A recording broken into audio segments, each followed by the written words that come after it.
Thank you for pressing start on episode 49 of Underplayed, KZUM's indie video game podcast. Today we have two secret games, followed by a review of our featured game, Totally Accurate Battle Simulator.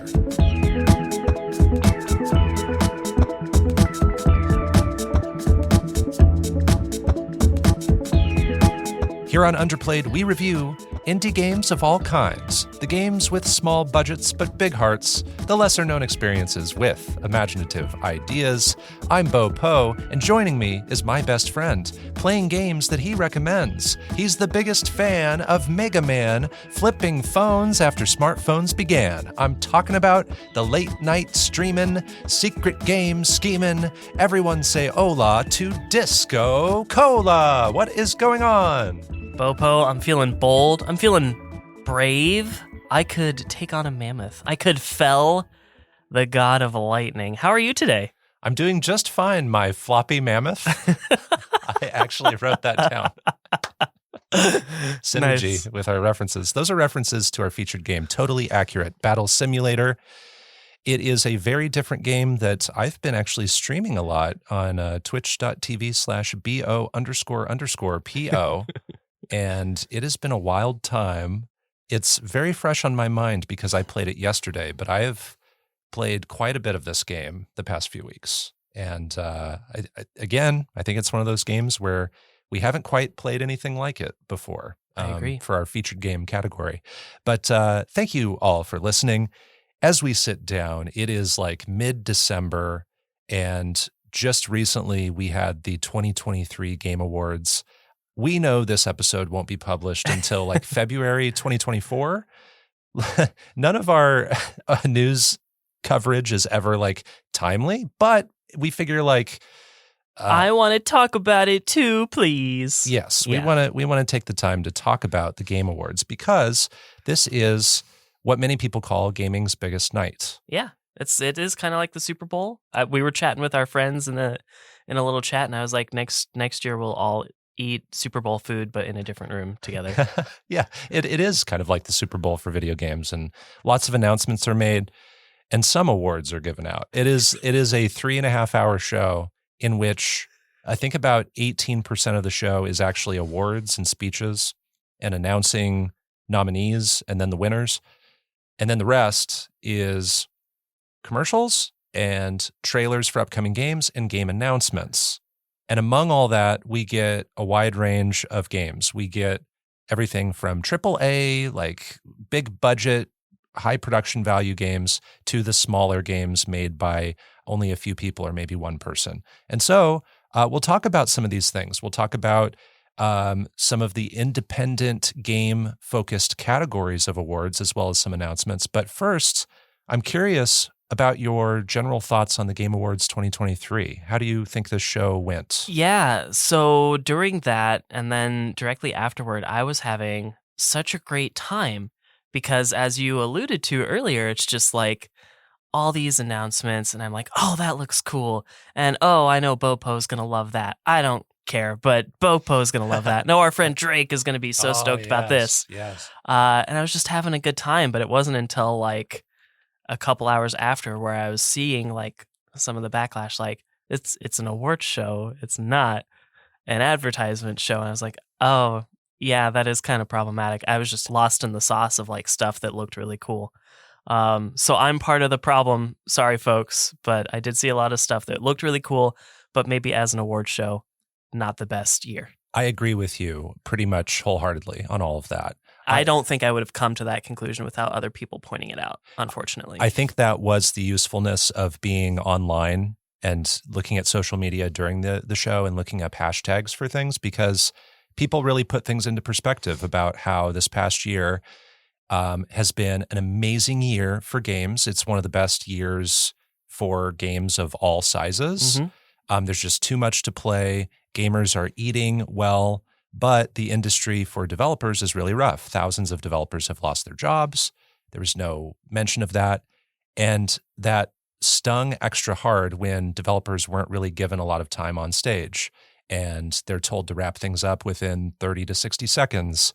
And this is the only time they get to have a spotlight, to just celebrate the creation and the artfulness of games. And so I want to see more of that.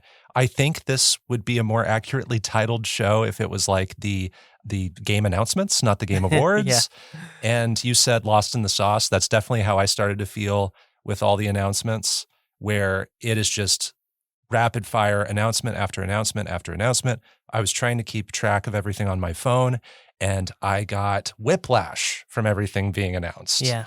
And I was trying to put like a little heart emoji next to the ones that I was really interested in. And even just doing that and being in our chat and looking at social media, I was just constantly typing and switching between apps. It was just You're falling behind. I was falling hard. behind, and I missed some announcements. It was exhausting. So you do that for 3.5 hours, and I think we were all kind of feeling fatigued afterwards. But, also I try to look at the silver lining, and at the very least, we are aware of some cool games coming up. You know, so there is some good that came out of it. I wish more attention could have been given to those developers. But we do know about some cool games, and there are some indie studios and publishers that took home some awards. So we had Best Independent Game. This is the big indie game focused award.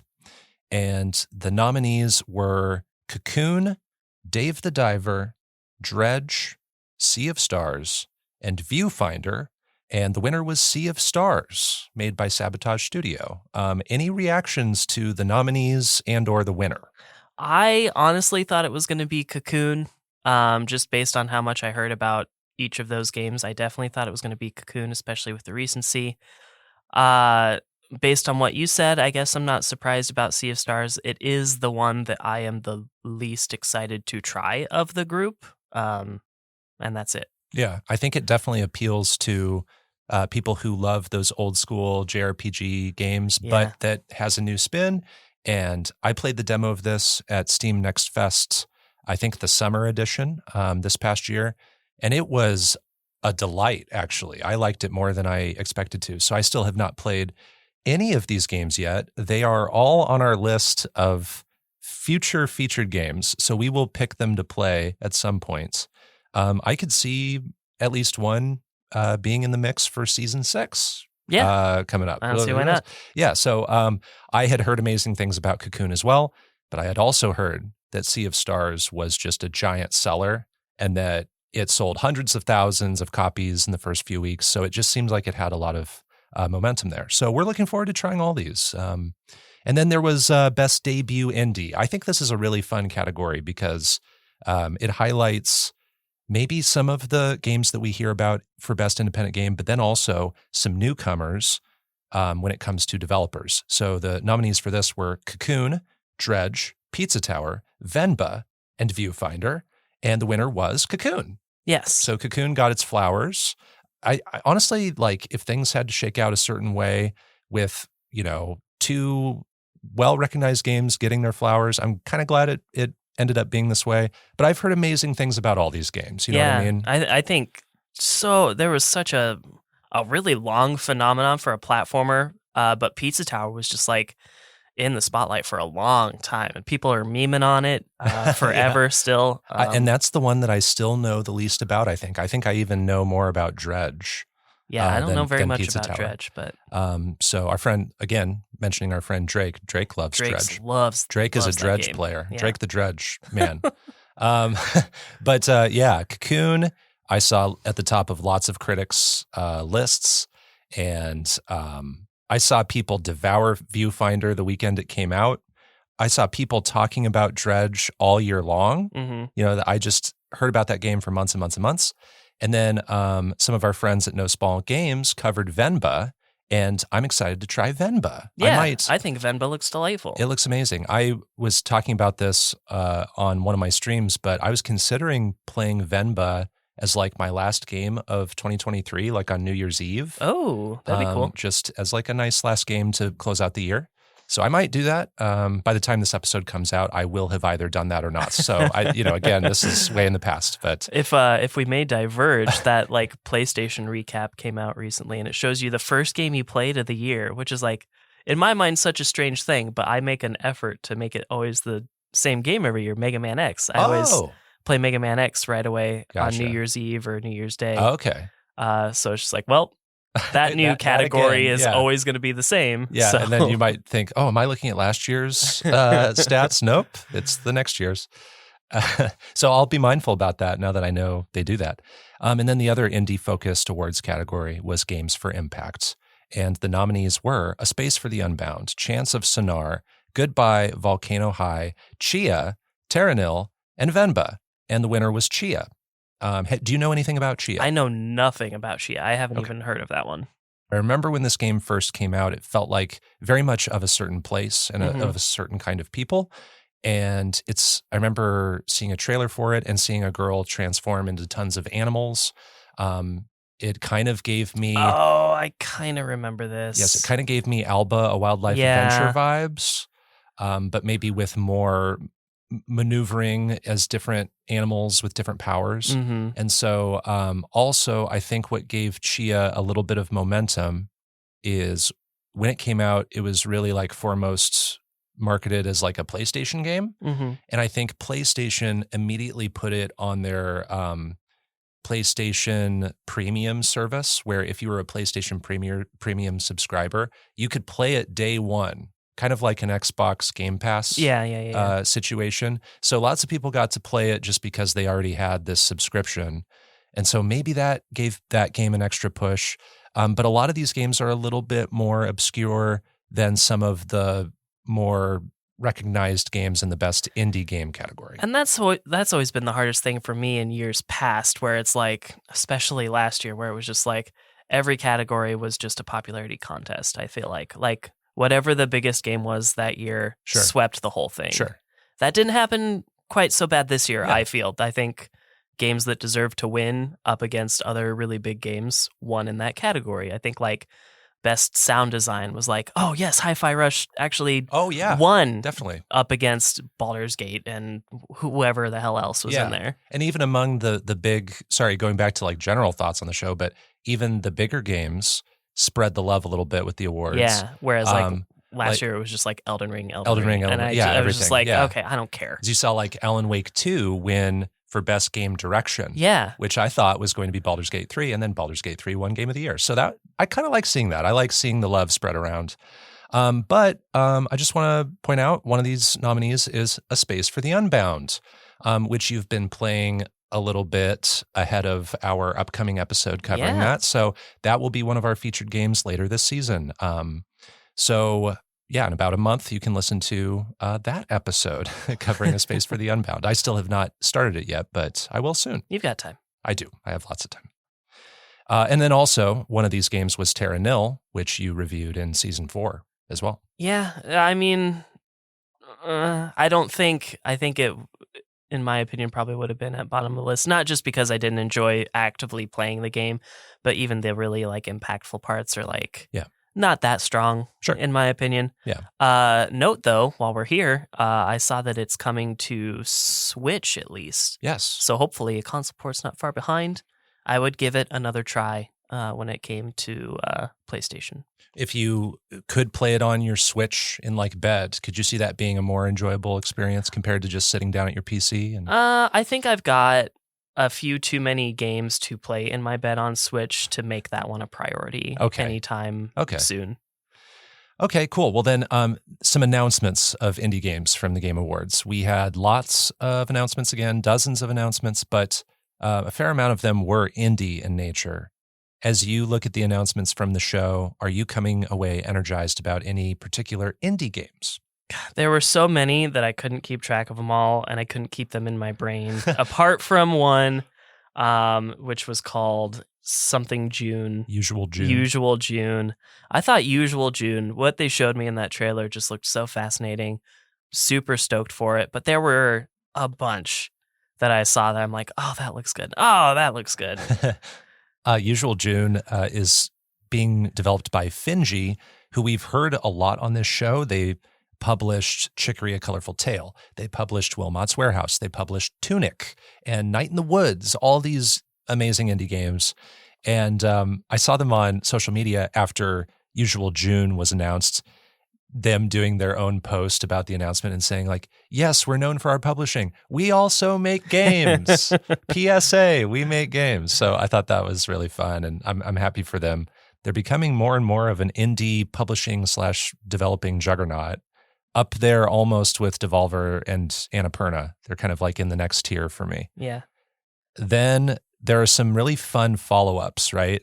You've got Thrasher, which is from the artist and composer of Thumper. Does that excite you as someone who played Thumper? I'm excited to at least look at it. Thumper was one of the hardest experiences of my life, so I don't know how I feel about playing it. Yeah, but I that's am fair. at least looking forward to how it looks and how people receive it. Yeah, for sure. And then you played Last Day of June way back in season 1. I believe the developer of that game was Avant Garden, and they are the ones working on the remake of Brothers: A Tale of Two Sons, which is a game that was first made by Joseph Ferris, the It Takes Two. It Takes Two and guy, Way Out. a Way Out guy. From what I understand, he's sort of endorsed this project. He has blessed it. And these people who made Last Day of June are working on this remake, and that's one of the first announcements they made. There's Pony Island 2, which is the follow-up to Pony Island, made by Daniel Mullins, who also made Inscription, which neither of us have played. But I've played Pony Island on my own, and it is a crazy trip of a game. And Pony Island 2 just looks like it's doing way more than Pony Island. Yeah. Then we have Windblown, which is an action roguelike. Yeah. Windblown's one I think I'm pretty excited about. That one looks pretty fun. That one is made by Motion Twin, who made Dead Cells. And then this really crazy announcement about Dave the Diver and Dredge having a collaborative, like, free update for Dave the Diver. Why Like, not? basically Dredge content in Dave the Diver. It just got released here at the end of 2023. And it's funny to see, like, 2 nominees for Best Independent Game actually coming together and making something together. I love that. Yeah, that's rad.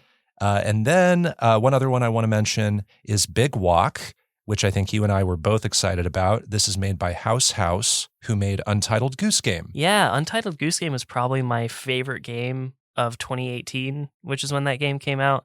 I'm a little bit less excited about this. I still want Goose at the Zoo sequel. I want to mess with a zebra. I want to upset a giraffe, you know? Yes. Like play as different animals in the same game? No, I want to play as the goose. As the goose. That can get, because like if you think about our big zoo that's about 45 minutes away, there's peacocks all over the place. Oh, sure. Why can't it be a goose? Yeah. And why can't that goose just be a total There could butthead? be peacocks in the game and you pretend to be a peacock and like blend in with them and then they don't really like you. Yeah, dude. You know, dude. They're like, what are you doing? You're Yes. a goose. And then one of the tasks is like, be a peacock or something. But Big Walk looks fine. I am less excited about it than I am a potential Goose Game sequel. But this looks fun and it looks wacky for sure. House updated Untitled Goose Game with their co-op updates. Yep. That was a big like update for the game that came out a while after the initial release. And Big Walk seems to be focused on more of that cooperative online experience that they explored with Untitled Goose Game. So I am interested to play this one and most likely with you and or our friends who also enjoy these kinds of games. So I think that's about it. There were other indie games, tons of AAA games announced, but I think that was a good sort of summary of the Game Awards 2023. We would be remiss not talking about it at some points. Before we move on, if you're listening to Underplayed right now, thank you. We love you. If you haven't already, please consider giving us a follow and a 5-star rating on Spotify and Apple Podcasts. It takes just a few seconds and goes a long way. It is time for our secret games. Secret games. Secret games. I know you're playing without me. Secret games. Well, I'm here to tell you, baby. Secret games. I've been playing too. Secret games. In Secret Games, we're each revealing an indie game we've been playing in secret since our last episode. We don't discuss our picks in advance. We keep them a surprise for this very moment. Why are they a surprise? Just for the hell of it, just to have fun. We could choose any indie game to play and review. As long as we haven't reviewed it before, we'll start with you, DiscoCola. Let the mystery be no more. Reveal your secret game for episode 49 of Underplayed. My secret game this episode comes from Sonzai Games and X Plus Co. And I know you've heard of it because it's on your wish list. It is called Bat Boy. Bat Boy. I do believe I have heard of it, but I actually don't know what it looks like. You know what I mean? Yeah. You know, I think I heard about it in a showcase or something and just kind of put it on the wish list, but haven't really looked into it. Cool. All So- right. Well, I just sent you that trailer, and we can check that out while you go on. Cool. Okay, so in Bat Boy, you take on the role of Ryosuke, the star baseball player at the local high school. And Ryosuke also has 8 friends that are also star athletes of their respective sports. During the day, they're just a regular clique of high school jock friends that love sports.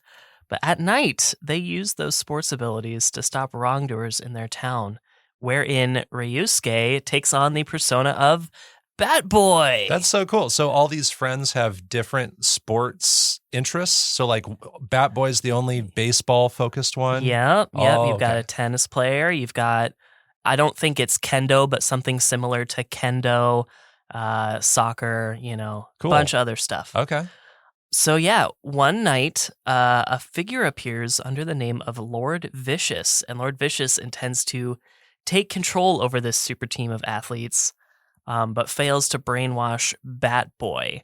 Lord Vicious pays him no mind and proceeds to escort the rest of the team back to his own dimension. So this is Mighty Number 9. Dr. Wily taking over Mega Man 1 robots, Sure, leaving yes. Mega Man behind. Yeah. Yep. And it is your goal to track down your friends in this Mega Man-like action platformer game and bring your comrades back to their senses and stop Lord Vicious. As you defeat your brainwashed friends in battle, they will teach you a new skill that will allow you to move or attack in new ways. Oh. This game also has collectibles that will help you to enhance your health, stamina, or give you access to short-term buffs. So here we are, another Mega Man-like on Underplayed. Historically, my bread and butter. Do you think it lives up to my standards? I think it was okay. I'm going to say it was okay. Well, in short, yes, it does live up to my standards. It might actually be quicker to talk about things I don't like about Bat Boy. Should we just get the dislikes out of the way? Actually, let's do that real quick. Let's knock this out of the park. Okay. Yeah. Yeah. Yeah. I'm in. I'm down.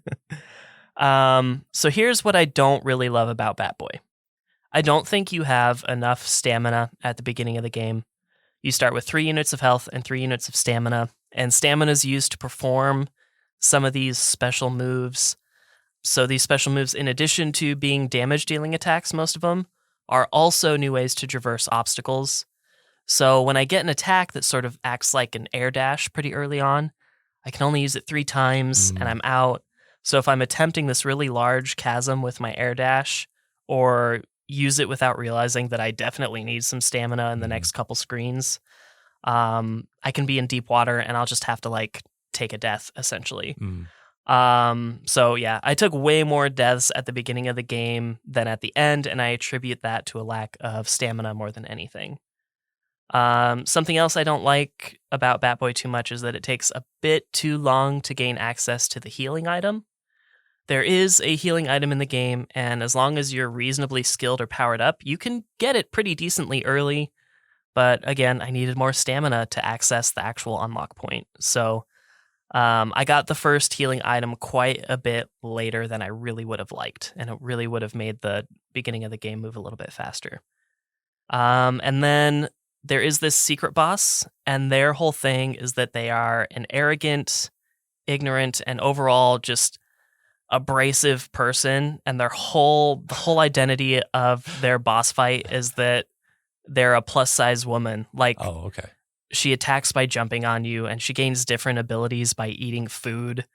I've never found this boss fight trope appealing in the first place, but for some reason it feels like it was in especially bad taste in Bat Yeah. Boy. Uh-huh. By just also making her entirely unlikable and unskilled. It's just, this is easily my least favorite thing about the game. Okay. Is this particular boss characterization. Yeah. I could see how that could leave a sour taste in your mouth Yeah. for a moment. Yeah. Yeah. Another thing I dislike about the game is nothing. Wow. I like everything else about this game. Okay. Well, we can just go to your final score then. Let's No. yeah, let's hear it. No, the controls are super tight. Jumping feels great. Attacking feels just right. Reflecting projectiles is satisfying. They always seem to reflect in the intended direction. You can use your bat to sort of pogo on enemies, and that feels great. I know you love pogoing, Bopo. I love pogoing. Bopo the pogo. Bopo, pogo. Bobo, gross. pogo, bobo, pogo. Oh no, we're getting lost in the sauce. But both of those, both the reflection and the pogoing, are amplified by great 8-bit inspired sound effects.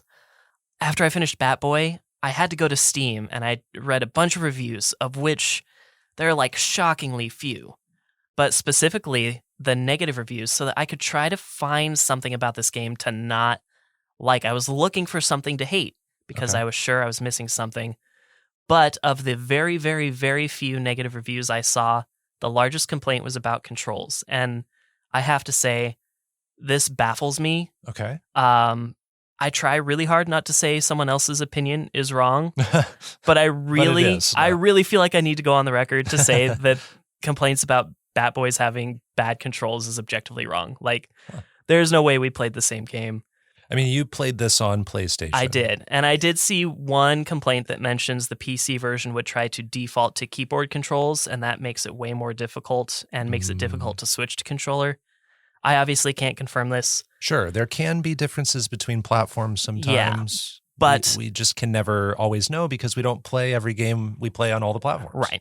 But I can confirm, at least on PlayStation, probably as a whole with a controller, Bat Boy does feel great to play. I think the music from Bat Boy is great. It's a soundtrack full of 8-bit inspired chiptune, and I honestly don't think there's a stinker in the whole bunch. Additionally, music is also a collectible in Bat Boy. Each level contains a cassette tape collectible, and this will allow you to listen to the level's music back at the tavern. So if you were at times too focused on kicking butt to hear the music, you can go back and make sure you actually liked the music. Love that. Which I did. Speaking of collectibles, this game does have them, and I think it has just the right amount. Each main level has a red seed, a green seed, and a gold seed, and the aforementioned cassette tapes. Having 3 red seeds will increase your maximum health, 3 green seeds will increase your maximum stamina, and gold seeds sort of act as a wild card. You can use them to increase either stamina or health. Additionally, gold seeds have to be purchased from a merchant hidden in each of the levels, so it adds another challenge of collecting enough currency within a level to also then purchase the gold seed once you find it. And then a select number of levels will also have a pet hidden in them for you to locate and rescue. So this game also qualifies for youcanpetthedog.com or the cat. There's cats too. Speaking of hidden items, this game does the 8-bit game style of hiding things behind breakable walls, but this game does it in a way that is respectful and not frustrating. When you enter a screen that has like a hidden or breakable wall, it will kind of be framed in a way where one side of the screen will not necessarily be flush with the edge of your display.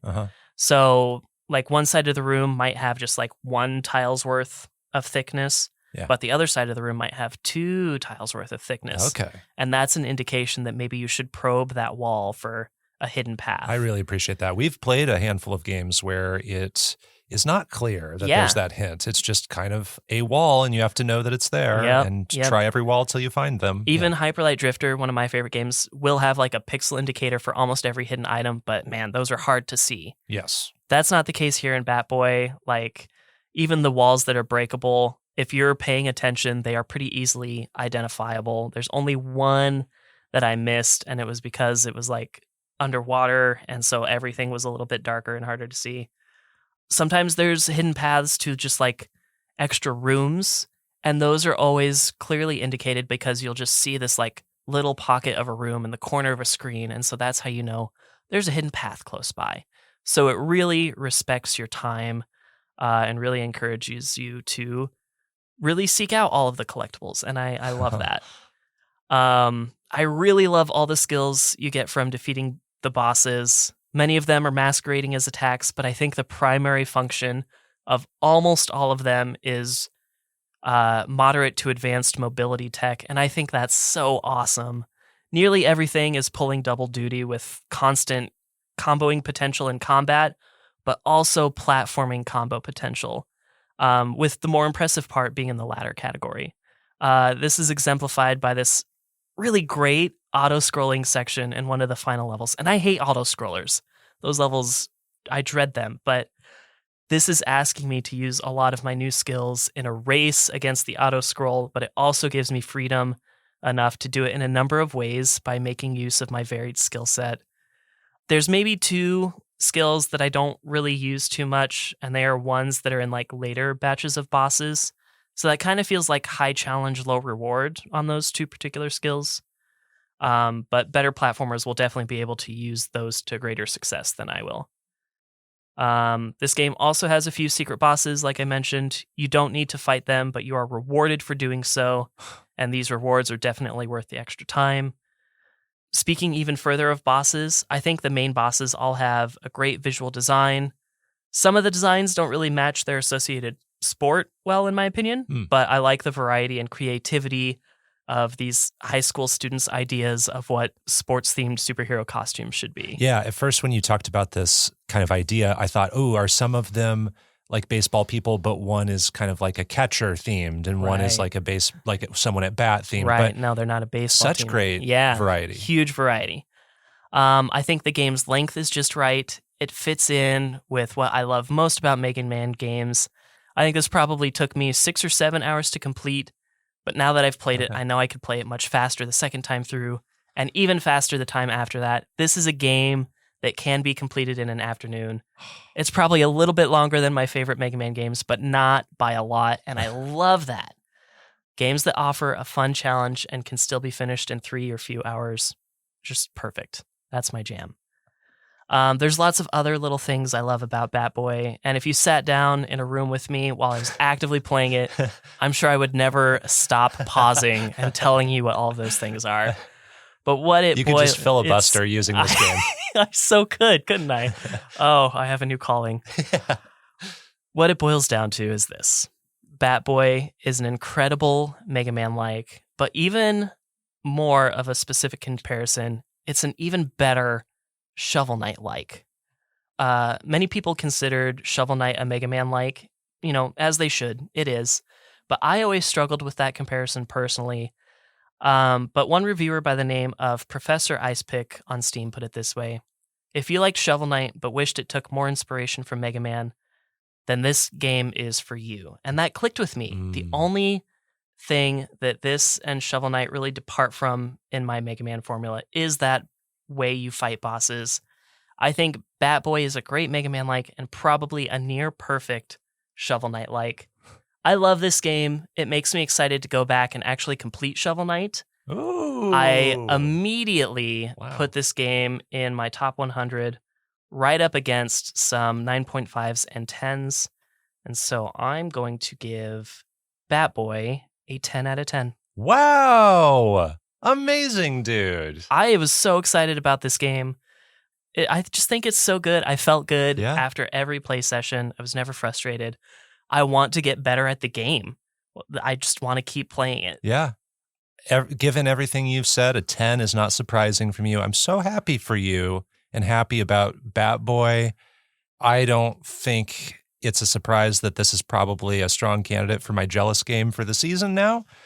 At the end there, you stole the question out of my mouth, which was, how much does this game take a page from Shovel Knight? And it's a lot. It's a lot. Yeah. And I will say, I have my own top 100 games list and my top 100 indie games list. Shovel Knight's up there. Shovel Knight on my top 100 indie games list is currently my number 2. Yeah. So I think this is a Bopo game too. Yeah. And I don't think it'll overtake Shovel Knight for you. That's fair. I don't see this being overtaken by Shovel Knight for me. I think there's one thing in particular in my head that might make the difference there, other than medieval setting.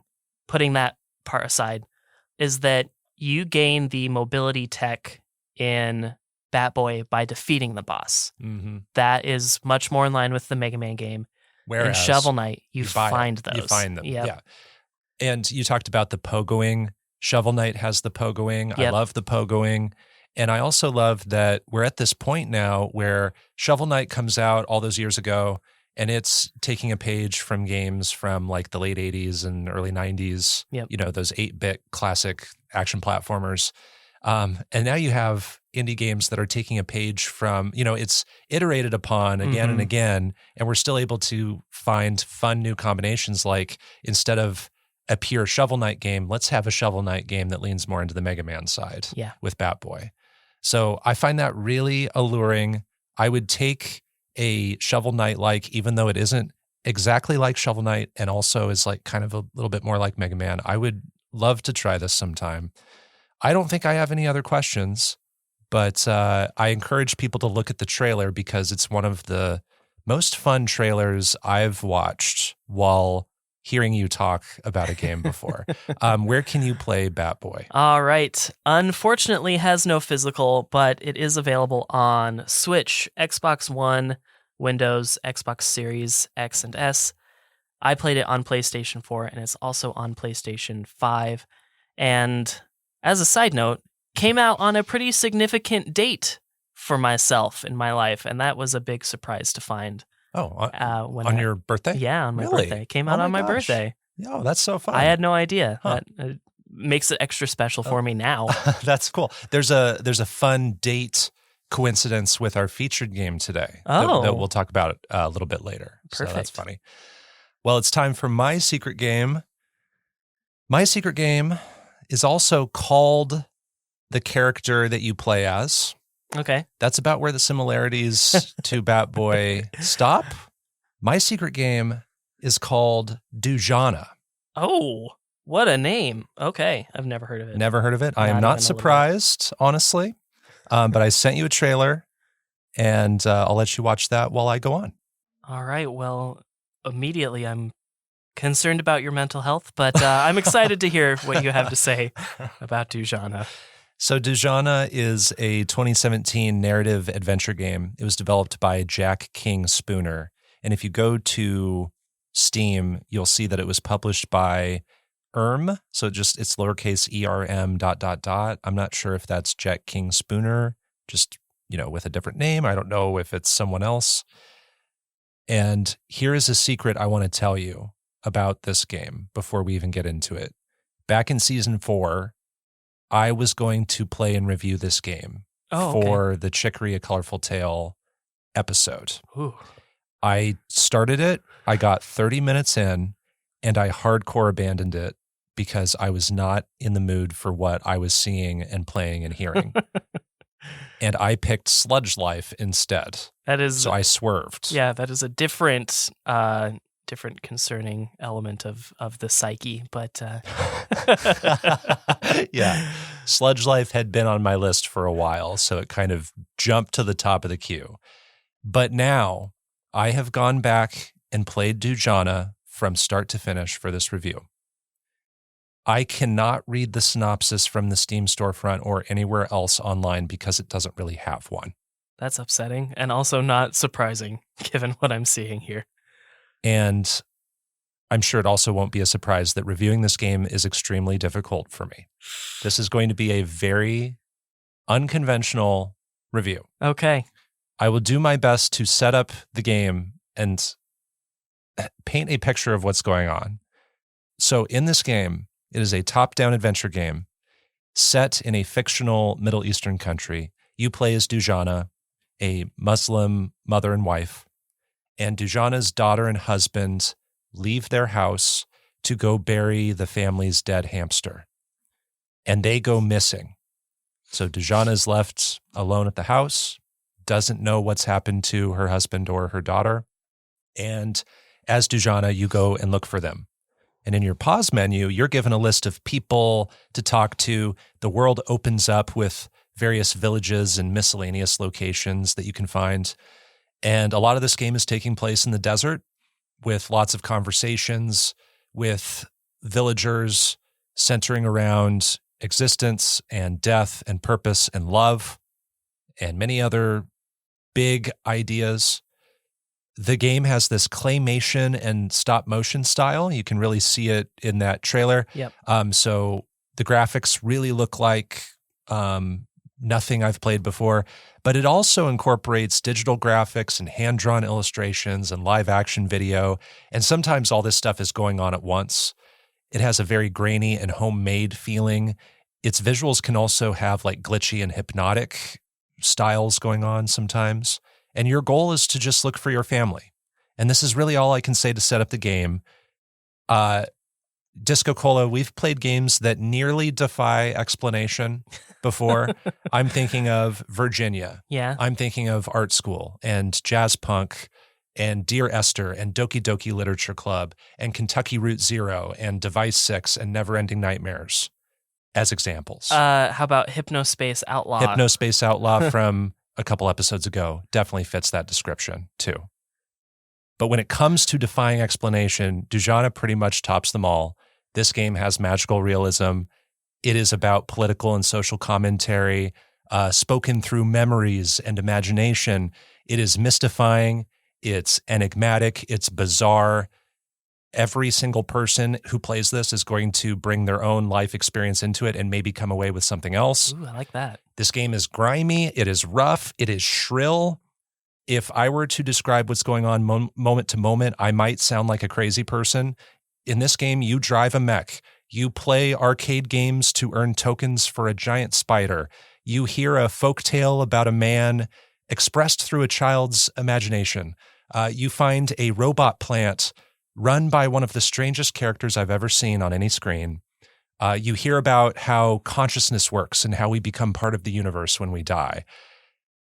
And what I like about this game is I think the art style and imagery, it feels handcrafted in a way that feels really personal. It talks openly about difficult subjects concerning womanhood and motherhood too. There are discussions about life and death, sometimes in a really obtuse way, but in a way that still feels really important. This game feels important, even though I don't always understand the point it's trying to make. It's a challenging game, not in that the gameplay is difficult, but that it is arduous in what it talks about, and it's very real in what it's talking about. By the end, I felt really strong feelings of hopelessness and sadness too. That's about all I can praise about it. What I dislike about it, it's hard to know what I dislike about it because I'm just unsettled by this game. Yeah. You can tell by what you're seeing there. But it is avant-garde and offbeat and unorthodox. The presentation, I guess, is something I point to as something that kind of frustrated me. It's very bare bones and disheveled when it does show you information. Like everything you need to know for context in this game is kind of crammed into your one pause screen, and it all looks so scribbled and slapdash. There's only one save file. The game doesn't really run like other Steam games I've played where I can't take a screenshot. I can't really go into settings and change things. It's really just, do I want to pause, save, and quit, and that's it. And honestly, like Dujanah, I think it's an important game. I think it's a baffling game too. I've never played anything like it. I'll never play anything like it again in the future. I think you could argue it's a masterpiece. I think you could argue it's a jarring mess. I fall somewhere in the middle. For me, its images are indelible. I feel a bit shattered after playing this. I found it to be largely joyless, which makes it really hard to recommend to a wide variety of people. Mm-hmm. But if you like unconventional stories and getting lost in an unpredictable experience, I highly recommend seeking this out. I'm very glad I gave this game another chance, and I never want to play it again. I rate it a question mark out of 10, but actually I will give it a score because it's just been in my mind. It has that indelible imagery, and it's just unlike anything else, which I guess is what I was playing this game for. It looked like something that was unlike anything I had played before, and I'm always interested in those experiences, and that's definitely what I got. But it leaves me feeling a certain way I don't always want to feel. I'm going to land on a 6 out of 10. Oh, for that's this. actually higher than I thought. I'm so glad. So 6 out of 10, I know sounds kind of harsh, but for me, a 6 out of 10 is actually kind of the lower end of positive, lower end of good, if you will. So again, it's hard to talk about. I now leave you in the difficult, weird position of maybe asking a question about this game that I might not be able to answer. I don't know, but it's playable on PC, which is where I played it, and Mac. No, that's fine. It's a lot of the times I really just point out like observations anyway in this section. And it's actually reminding me of a lot of my favorite indie animations. And I think this game, apart from the fact that I can't read most of the text that shows up in this trailer here, I think this game might be designed for people like me, because I do like that sort of 90s vaporwave sort of VHS kind of analog Yes. art. There is that feeling in this game, like permeating throughout. Yeah, and that looks like it's very prevalent here. There's also just like a certain breed of chronic depression that some people have, like myself, that this sort of thing just like really vibes with. And so I vibe with some of this like really upsetting stuff, especially when it incorporates that analog looking art style. So I'm actually interested in Dujanah. That's awesome. I'm glad you are. My one possible piece of caution for you is that because I know one of your big fears centers around dying and death, that's a huge topic in this game. Well, you hear death through the lens of so many NPCs you talk to. Right. And so maybe you find that comforting, though, sometimes, to hear it spoken about in a different way. I wouldn't say that I ever find it comforting, but I think it's important to acknowledge that and hear that. Mm-hmm. We've got, in the current time we're recording, we've got 2 really big, sad, unfortunate wars happening across the globe with so much devastation, and it's just so easy to see it.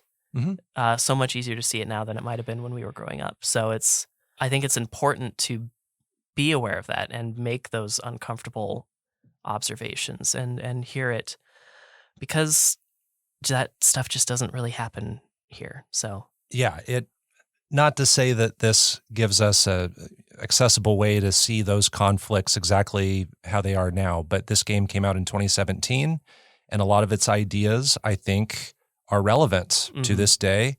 There is an area of the game you go into that is occupied by U.S. military forces, and Dujanah gets to go into this military camp and talk to one of the leaders of the camp in her search for her family. And the way she's talked to is just heartbreaking, and she doesn't ultimately get to learn anything. She's denied any truth about what's happening, even though that's one of the places where she could learn a lot. And I find it to be really, really timely, even though I'm playing it 6, almost 7 years after it came out. Yeah. So that's sad on its own, but it is. Here we are. Yeah. So thank you for making that point too. But yeah, that's something I definitely thought about as I was playing that particular section. And every place you go in this game, you're going to run into different topics, and that's just one of them. Yeah. But yeah, immediately the first thing that popped into my head is one of my favorite indie animations online. It's called Opal by Jack Stauber. I love that animation. It's upsetting and it's disturbing, and I watch it for fun. So take that from me what you will. I might strongly recommend this to you then. Yeah. I think you might really take appreciate something it. away from it that others might not. You might. And you know what? It takes, I'd say, between 2 and 3 hours to finish. Okay. There are those arcade games I briefly mentioned, and there's a section of the game where you play all these arcade games. They each give you a window into this life of what it might be like to live during a conflict in a Middle Eastern country through different lenses. And I only did the bare minimum to continue, but I think there's a lot more just in that section of those arcade games going on. And it's definitely like going for a lot of different styles of gameplay in that moment too. And while I was playing this game and writing my notes down on the side, there were so many sentences I didn't finish writing. Ooh, because interesting. I started to write something and then I kept playing, and then I was like, I go back to my notes and I go, wait, what was I saying here? So that's how much nonsense is going on.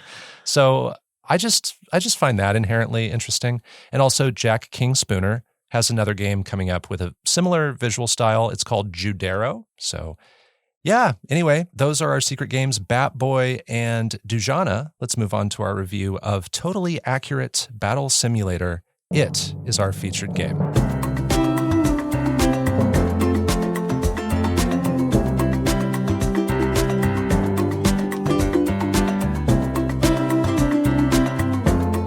Totally Accurate Battle Simulator is a physics-based strategy simulator first released in 2021. It was released on April 1st for PC. So it was released on April Fool's Day. This is the thing I was alluding to earlier. So I think that's kind of fitting for this goofy game. Yeah. And it was developed and published by Landfall Games. The game synopsis from the Steam storefront reads, quote, "Be the leader of wobblers from ancient lands, spooky places, and fantasy worlds. Watch them fight in simulations made with the wobbliest physics system ever created. Make your own wobblers in the unit creator and send your army off to fight your friends in multiplayer." End quote. I think that's a really fun, fitting description there. But in this game, it is 3D. You can move a camera around a battlefield and choose army units to fight an opposing army. Once you place your units, you can start the battle and they'll fight each other in a real-time simulation, but you can choose to control units one at a time mid-battle and control their actions. There are many kinds of campaigns of maps that span history and fiction. Some examples of this are tribal, farmer, medieval, Viking, pirate, Renaissance, and Wild West. And in each campaign, you can play as units themed after the setting. So in Tribal, you can deploy spear throwers and chieftains and bone mages. In Pirate, you can use cannons and flintlocks. In the spooky maps and campaign, you can use vampires and skeleton warriors. And once you defeat an army, you move on to the next stage of the campaign. And these campaigns can have anywhere from, I counted 17 or so on the low end to as many as more than 60 stages. So they really have a wide range. And the battles are very quick. Each stage is giving you a gold amount you use to purchase units, and each kind of unit is worth a different amount of gold, depending on its power. And Totally Accurate Battle Simulator, or TABS, is known for having wobbly mechanics. Yes. The physics are very ragdoll in nature. It is a feature, not a bug. Units will just kind of fly around, limbs will go everywhere. Everything's very wobbly, like we heard about in the description. And the game is about strategizing units and trying to defeat the opposing army using the gold you're given. And you do that a couple dozen times, maybe 100 or 1,000 times, depending on how many levels you want to play in this game. And within the maps, you can also find secrets, which unlock some of the more bizarre units in the game. And in addition to those campaigns, there is a sandbox mode where you can just pit any kind of combination of army against another combination. There's a multiplayer mode. There is a workshop and map creator where you can create new armies and maps. You can actually download other players' creations online. And there are many gameplay options and intended bugs to activate in the settings menu. You can, for instance, make units tiny. You can make all units spin around or get wings. You can disable clothing on all the units. Oh my. So there are tons of options in this game. This is a very open-ended game. There is no clear story or goal, really. Yeah. You could argue maybe the campaigns are the official goal, but you can start anywhere. And I'm curious about how much you were able to play DiscoCola.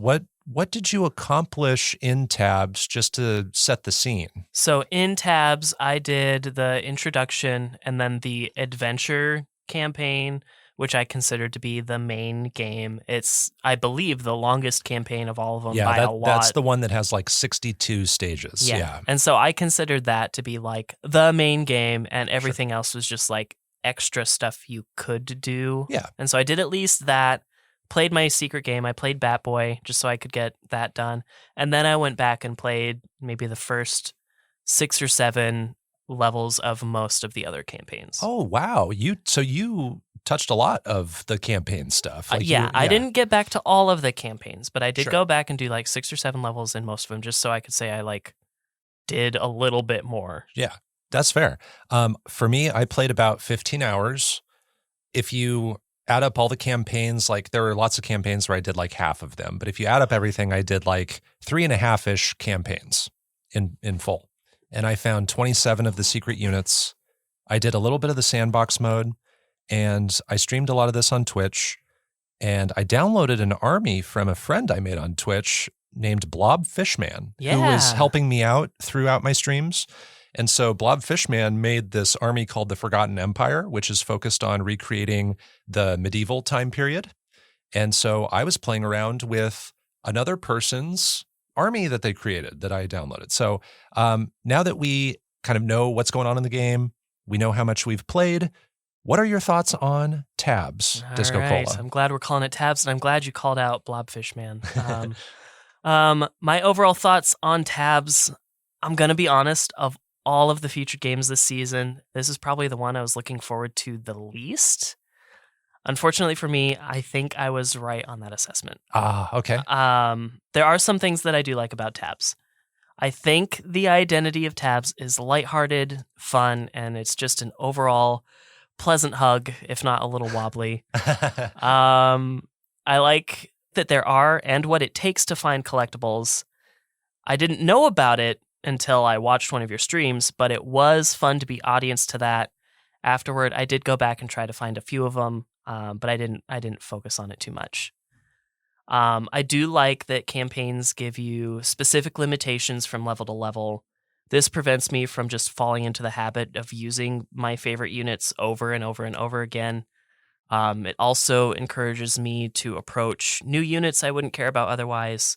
It also encourages me to approach battles in new ways. Mm-hmm. So instead of using 3 or 4 powerful units that tank a lot of hits and deal a lot of damage, sometimes it's better to just overwhelm the opposition with a great number of cheap units.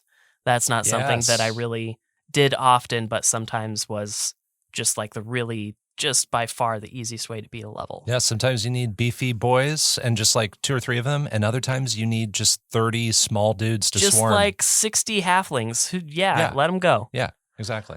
I like that I'm learning a lot about warfare from different cultures. Well, kind of. I actually don't find warfare especially fascinating or something that should be cherished, but there are a lot of cool machines that I'm learning about that I was previously unaware of, like the Hwacha and the Da Vinci tank, both things I didn't really know too much about before.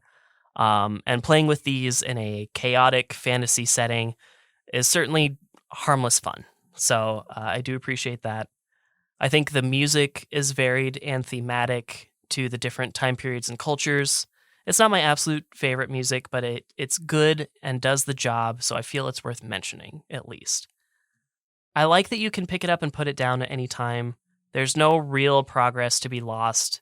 It's divided up into bite-sized chunks. Hell, they're even like smaller than bite-sized chunks. They're just like little nibbles. Some of the little combats will take you longer than others, but you're rarely any closer to succeeding 2 minutes into a fight as you are in a fight that's taking you 12 minutes. Eventually, you just happen to find the right combo. But that does kind of lead me into one of my first complaints, is that this game has a lot of luck going on at times. I can get just so close one time, and I'll just restart the battle, and then the second time I'll just like totally nail it. No problem. It feels arbitrary sometimes. Yeah. It feels like luck. There's a lot of RNG, and that was one of the first things I tried out when I laid down an army. I thought, well, if I fail, it still puts the same units on the battlefield as I had them. Yeah. I could just start it again. And I won a lot of battles because I just had a hunch that I was unlucky the first time. Yeah. And early on, it's the weirdest thing. I also tried that very early on and ended up with like near identical results pretty early on. So I'm like, oh, this is set in stone once I do it the first time. Mm-hmm. So I had that thought for a while, but I quickly disproved myself. It can depend on like which units fire first, as far as attacks. If a cannon takes out a whole battalion of troops, then those troops don't get to attack. Whereas other times it might miss, and then it's a completely different outcome. Absolutely. Yeah. Another pretty big complaint is that I think the camera control is just entirely unenjoyable. I feel like I'm fighting against it in all directions just to zoom in on one singular unit. Mm-hmm. Maybe this works better on PC, but here on PlayStation 4, I find it almost unbearable. Yeah, it feels like a lot of effort to just zoom in. I'd rather just stay zoomed out and just try to decipher the action from afar, honestly. Even when trying to use the camera to locate hidden items, I kind of feel like I'm participating in a game of Flappy Bird as the actual bird. Yeah. So tangentially, as fun as the concept of locating the hidden units is, I still kind of dread doing it, and I did quit looking for those pretty quickly. Okay. In tabs, you can take control of a unit, but using this function feels like a headache in itself. I kind of feel like I might be missing something, but I'm more often than not selecting units I don't want to control, and while I'm wasting time trying to get into the unit I do want to control in the first place, that unit is dead or near dead. Yes. So even after I started bothering taking control of units, I would usually just get the same result by letting the battle play on its own. In most cases, I find it was only really effective in certain specialized units where AI doesn't really cut it. So like using it to aim better with Zeus, Sure. or using it to stay a little bit further away from enemies as a Valkyrie. Yeah. That's when I would use the character control. I used it a lot on cannons because I found that cannons were good at shooting things from afar, but it doesn't use good judgment with which units to aim at. So I would control that cannon and I would aim at like the strong unit that I really want to go down quickly rather than a grunt enemy that my other units can take care of. That's what my cannons were trying to do. And I did find that you can pause the battles and then shift that camera, look at a unit accurately and control it. It's just a lot of button presses to kind of do it. You have to remember to do it. There is a way around that sort of accidental selection, but I was always bad at remembering to do it. Yeah. Okay. So I was missing something. But yeah, it all boils down to that I did not have a lot of fun playing the game. I wasn't really looking forward to it, but I thought, this will be silly enough. Maybe it'll surprise me. But even still, I was just kind of bored the whole time, and it eventually started to feel like a chore. I had much more fun watching your streams of Tabs and had more fun watching you interact with our new favorite Tabs chat member, Blobfish Man. But playing it on my own, I really wanted to move on. Tabs is a simple concept with delightfully silly execution in its art direction. However, that on its own wasn't enough to grip me, and when faced with gameplay and controls that I didn't enjoy, I don't hate Tabs, but this isn't another Into the Breach for me. That's good. But it's not something that I enjoyed, and I don't really see myself enjoying it much in the future. If you have a good battle or two, I can start to feel that momentum where I want to keep going, but the second I have to move the camera, my enjoyment factor depletes pretty quickly. I do see myself picking it up in the future, but probably only when maybe I've finished a stream or a high action play session, maybe also with a couple drinks in me, but I'm just not quite ready to go to bed yet. Then I could see myself doing a battle or two in Tabs. Otherwise, I think this was like a true neutral experience for me. So Tabs is a DiscoCola 5.0 out of 10. 5 out of 10. That sounds fair given what you've described. And, the way you talked about it reminded me a few times of how much of a pick up and play game this is. This game is something you can play for an hour or two or more. It's something you can just decompress with. You can play for 15 minutes if that's all the time you have. And I think that's all valid. And this game really kind of feels like a toy. Yeah. This game is a toy. Yeah. And I since this is one of my lower scores, I do have things that I think could have improved my personal experience. We can get to that later as a talking point for both of us. I'd be curious about that. Okay. And I think some of that will just come up naturally in my dislikes. I think you could just take all my dislikes and flip them or improve them, and that would be my answer to that topic. But I also like how you pointed out that this game is sort of unexpectedly educational. I also was learning about, units and like the proper nomenclature for things, and some of it is fantasy, so like a chieftain. I didn't know what that was. I'd seen the word before, but okay. Now I get it. Now you get it.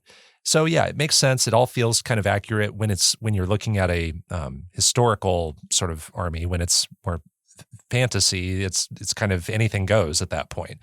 But it does smash them all together, and the result is a game that is a glorious mess that I kind of loved. I thought you would love I had a this. lot of fun I thought with you had this. a lot of fun with it. Yeah, and I had the experience of like getting help from someone in chat. I had the experience of just being able to interact with people, so that could have improved it for me. But here's what I genuinely like about this game that I think applies whether I'm playing solo or playing on stream. This is unintentionally, but also very intentionally hilarious in so many ways. You can create absolutely unhinged combinations of units, and that's the funniest thing to me in this game.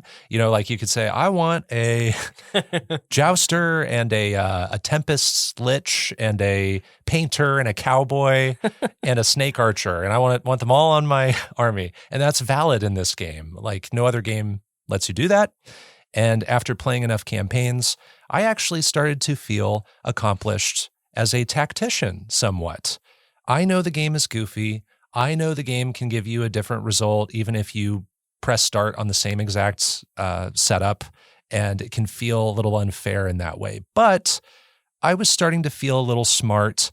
I feel like I was eventually using my experience from previous battles to inform how, not only which units I placed, but how I placed them. Mm-hmm. So sometimes the difference between winning and failing comes down to subtle army placement. One of the things I noticed in my most recent PlayStation was like slopes can really make or break, but mostly break certain units, and so you don't place them on slopes. Exactly. Yeah, so terrain makes a difference. Different units are faster than others. You'll know that some units will reach the enemy way before others. And one example of this kind of idea is I had a level where I had like 3 distinct groups of my units, and 2 of the groups were getting just blown to bits together. And so then I spaced them out a little bit, and then the enemy eradicated my first group, but didn't touch my second group. And while the enemy's attacks were recharging, my second group then got to them and defeated them. So all I did there, I didn't change which units I had. I just changed the spacing. And I had an inverse scenario where all of my units were really spaced out and everything was very unfocused.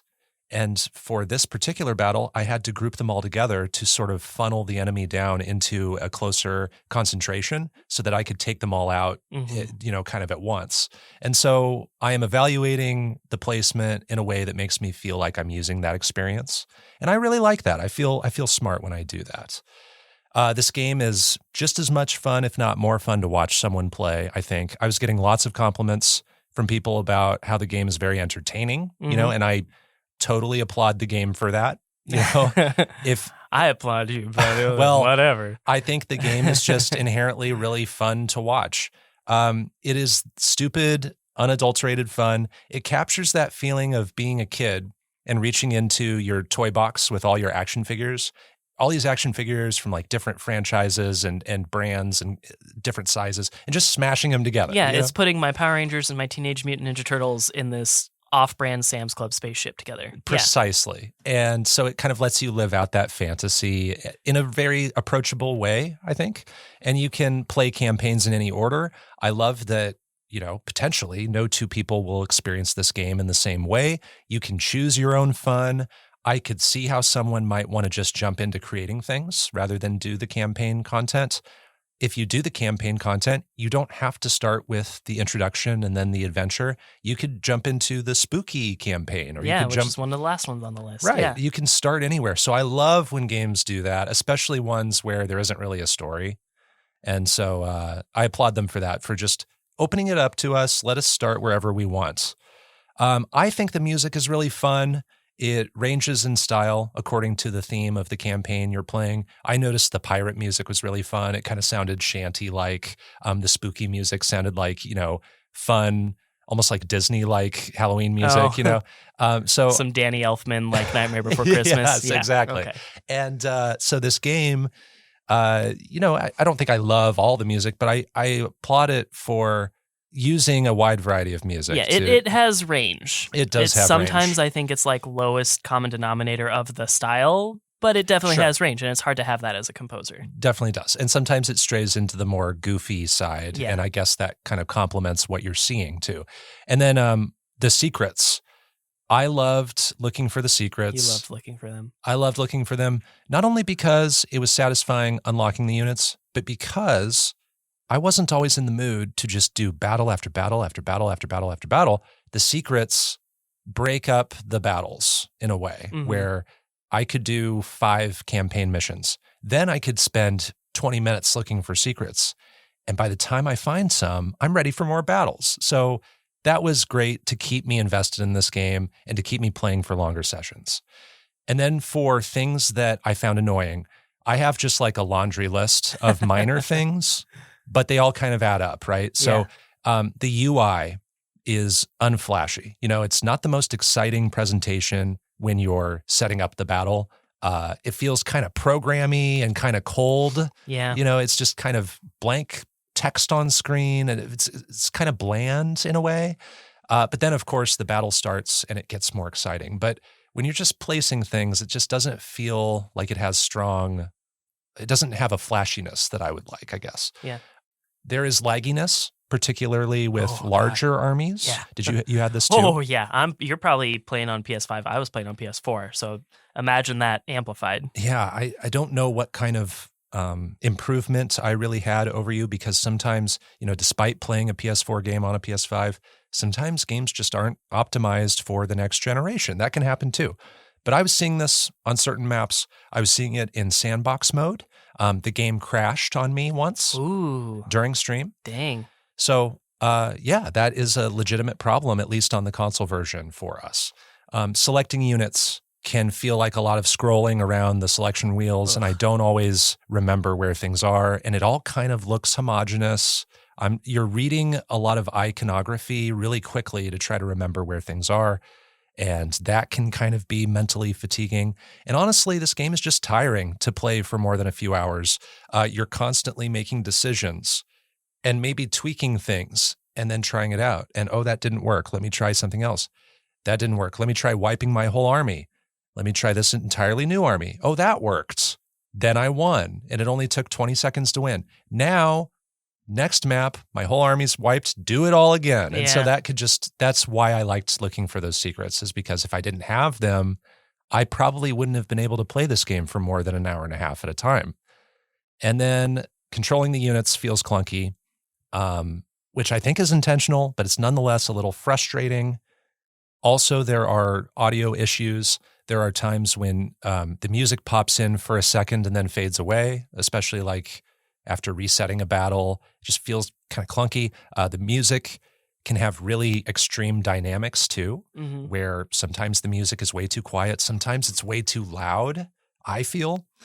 So that's it. That's kind of like my long list there. But overall, tabs made me feel like a totally accurate battle strategist. Because you have to figure out how to spend your money, I think this is maybe just as much a puzzle game as it is a simulation or strategy game. So I was kind of trying to look at it that way. And I think I had more fun with it than other strategy games I've played.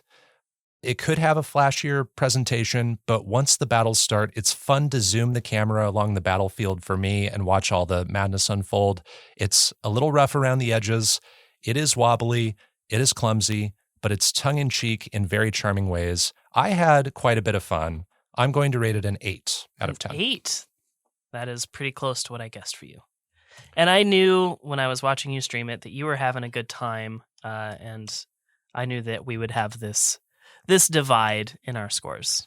And that's okay. I think that makes it really interesting when we have slightly different takes on it, I agree. And I still agree with a lot of what you said. I am curious about maybe if you had some of those points, some of those little improvements that you would like to see. Yeah. So I think once I did finally download the game and turn it on, what I was hoping for was something incredibly chaotic. And while it certainly is chaotic, there was a certain element of it that was missing. And one of the things that I thought of was just like, what if there was destructible elements, like destructible environments? That would have really improved my enjoyment. Be like, oh, are they going to knock down the wall? Or are my like 40 halflings going to just like topple this building on the army. Oh yeah, Something like that. There is a level of like physics they could explore with walls and terrain. Yeah. Like we've talked about already how terrain can affect units, but you make me think of like the Wild West and how there are buildings in that Wild West town. What if we could put people inside the buildings Yeah. and then the buildings could be destroyed with a Gatling gun, you know? Right. Yeah, there's a lot of like units that cause explosions. So there's a lot of Mhm. potential there. I just wanted something a little bit more like jumping inside your Grand Theft Auto tank and just like rolling down the street. I just wanted that level of chaos, and it just didn't quite get there for me. It was just a bunch of wobbly men that I was Yeah. watching from afar because I didn't want to zoom in with the camera that I hated. Sure. I think my imagination was limited in some ways. Like in the Wild West town, I wanted to put some riflemen on top of the buildings so that they could kind of snipe people from up above and then nobody could get to them. But you place them and then they just sort of walk off the building. Yeah. You know, they just start walking toward the enemy until they're within range. So I wish they either behaved like I expected, or I wish I could maybe place a unit and then tell it how to behave. Yeah. Although that could be a lot of micromanagement. I think it'd be cool if you could place a unit and then say, like, I want you to stay in place Mhm. at this spot and wait for enemies to approach you. Yeah. And I think that one is notable enough for it to be like one of the only ones. Like, and it could be one that's optional too. Like, you don't have to teach the player to do it, but if you do know how to do it, that opens up that wider world of strategizing for you. Yeah, I think overall I just expected this game to have maybe a little bit more depth just in general. Yeah. And really it's how you described it as perfect, is you're watching just wobbly men attack each other in this Wild West. Now they're doing it in this tribal area. Now they're doing it in this Viking Iceland. It's just so, you know, the differences there can just be what kind of coverage do I have and how far away are the units? Mhm. I'm wondering, what are your favorite armies and units? Like, what did you go back to over and over again? Because I had like some ones I kept using over and over if I was stuck. Yeah. So I used I don't remember if this is the right name, the Monkey King. Yes, Monkey King. Monkey King was one of my absolute favorites. That one's super reliable in a lot of situations. I liked Zeus a lot. He's more of a like attack close-knit groups together because Mhm. the lightning chain. That was a favorite of mine. I loved snake archers, weirdly. Mhm. I thought those were fun to use. Yeah. Didn't really win me a lot of battles most of the time. But they shoot snakes, and it basically is multiplying how many units you have on Yeah. the field. And so I really enjoyed putting those guys out there when I could. I think the bone mages look really cool, and I like their attack. Again, really low HP, so dying pretty quickly if they get hit, but they can do They can some dish it, damage. yes. Yeah. Yeah, I think those are probably my favorites. I think I'm missing one still, but I like a lot of those you said. One of the first ones I was very impressed with was the mammoth. Just how you can just step on units. You don't even Mhm. have to like swing your tusks and your trunk. You could just step on people and hurt them. I love this idea of the potion sellers throwing the potions that confuse and poison enemies. That was a great way to break up groups of enemies. I won a battle that I should not have won because the potion sellers convinced those guys to walk off edges. with That's their- awesome. Yeah. Yeah. That's the only reason I won. And some of them like manipulate the enemy. You know, like there's Cupid, who I don't love using Cupid, but Cupid is a secret unit and can make units like, I think they become pacifist or fall in love with each other or something. And so it's just another way to disorient them. I also love Monkey King. You know, I was deploying Monkey King a lot in the pirate campaign, and Monkey King was making me laugh because a lot of these units have like funny sound effects. Yeah. And so Monkey King was going a lot, and you're like, whoa, what is that? The Monkey King making that noise? And it's just so goofy. I was laughing so much from that. I love using Valkyries because they can just close the gap really quickly and take on smaller enemies quickly. The Da Vinci tank was fun to use. Oh yeah, that one was really cool. I only used it like twice because it's so expensive. But Yeah, it costs 4,000, but it can basically solo some campaign maps. Musketeers are really useful from afar. And then a lot of the Wild West people, like the Gunslinger, the Deadeye, the Quick Draw, I was using a lot of those. I'd say that the secret army has some really fun ideas too. There is Artemis that just shoots arrows at a really fast rate and is like one of my favorite characters overall. There are mace spinners that just twirl around with maces. They're just like a whirling dervish almost. And the clam people are very interesting too. Like I was having a lot of fun with clams while I was playing because that's who I used in the sandbox mode. Okay. So I did an army of 30 clams versus 30 clams. These are people who just throw clams that scurry along and attack your enemies. Kind of like the snake archers. Exactly like Okay. that. And so this is a moment where my game really froze, like slowed down because there were like hundreds of clams on screen all of a sudden. And so we were calling them clam wick. That's what we were calling the units. Were there any other armies that you really liked using, or like maybe just anecdotes in general that you found amusing? I don't know. I think that just overall, unit for unit, my favorite was the Ancient. Ancient and Dynasty were my favorite armies. Because even though I don't actually like the ninjas, didn't win me a lot of battles. The Hwacha didn't win me a lot of battles. I think they're all pretty cool anyway. Mm-hmm. And the Ancient is the one that has Zeus and the longboat. And again, not a lot of those are winning me a lot of battles, but they're pretty cool. Was there an army that you wanted to play more of? Like you feel like you didn't really get to touch, or did you? I didn't get to touch Spooky very much. Okay. I didn't really explore that. That's not one of the ones that I got to when I went back to play it. And when I did have access to it in the adventure, I only used like 2 or 3 units from it. Yeah. Just because I did tend to lean on like Monkey King and Zeus and stuff. But I did see some pretty cool ones in there when I did use it. It does feel like every army has like a really fun, almost OP unit. Right. And I think Spooky has the Swordcaster and the Reaper, and those are like really powerful. I loved using those. I would say I really liked Pirate. Mhm. Honestly, I used that one a ton. I loved using the harpooners to like grab people and pull them in, and then the harpooners kick them. Yeah, I never used it, but I got it used against me in one of the last battles I did. I was like, oh my God. Yes. Yeesh. And the cannons are really fun to aim, and they reload really quickly too. So I had a lot of fun with that army. One anecdote I wanted to share is finding Blackbeard on the pirate map. This is a secret unit that's behind kind of a waterfall. Okay. And when I stumbled across it, my jaw dropped, I gasped. I was just poking around. I knew there was still like a unit left to find, and I didn't know where it was. And I was getting the hints in chat about where to find it. And I just go behind this waterfall, and there's this treasure room with a skeleton of Blackbeard, and that's where the item is. It's a really cool room. Nice. Yeah, you So- always look behind the waterfall, Bobo. Yes. Every single game. Every single game. I always love when there are secrets behind waterfalls. I think every waterfall in every game should have a reward. It doesn't have to be a huge thing. It doesn't have to be like a bonus level or a huge upgrade. Just give me some treasure, or, in this case, give me a secret unit. I think that's fun. Yeah, we're invalidating TLC's old song, Don't Go Chasing Waterfalls. Nice. Shout out to TLC. And then I had a moment where I think you were watching this, where I had a Viking map. I was playing as the Ancient army. I had a bunch of Zeuses, and there were Jarls, and Jarls are really tough. Jarls are such a pain. They are a pain.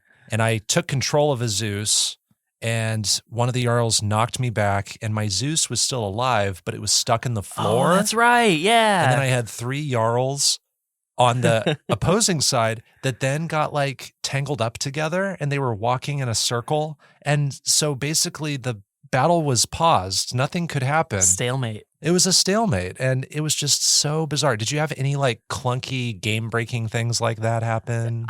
Nothing quite to that level, but I did, especially when I started encountering a lot of like balloon archers or whatever.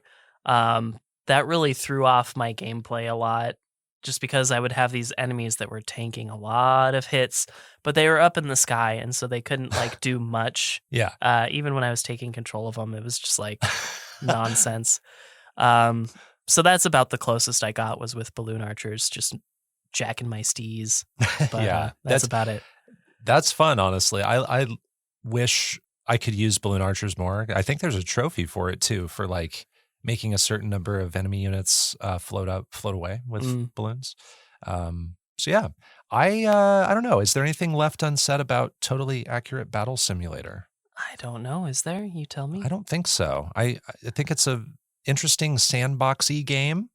Maybe it's too open for me. I've realized since I picked up the latest Pokemon games in the last month, I don't like open world games, and maybe I just don't like open-ended things in general. Well, that tracks with what you've said before. You've said you like a destination. I do. And there isn't really a destination in this game. Yeah. So it's kind of just about playing with a toy. Yeah. This game is a toy. Again. And I play with toys. I have a toy right here. Yeah, in I see my it. hand. Yeah, I can see it. Yeah, I don't know. It's different. It is different. Yeah.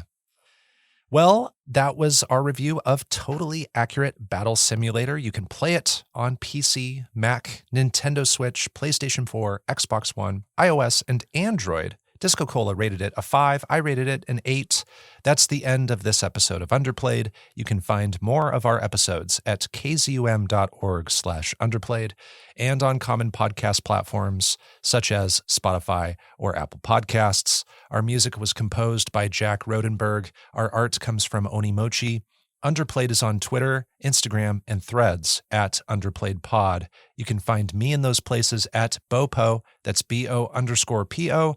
I'm also on the GG app where you can see my game lists, such as my top 100 games of all time.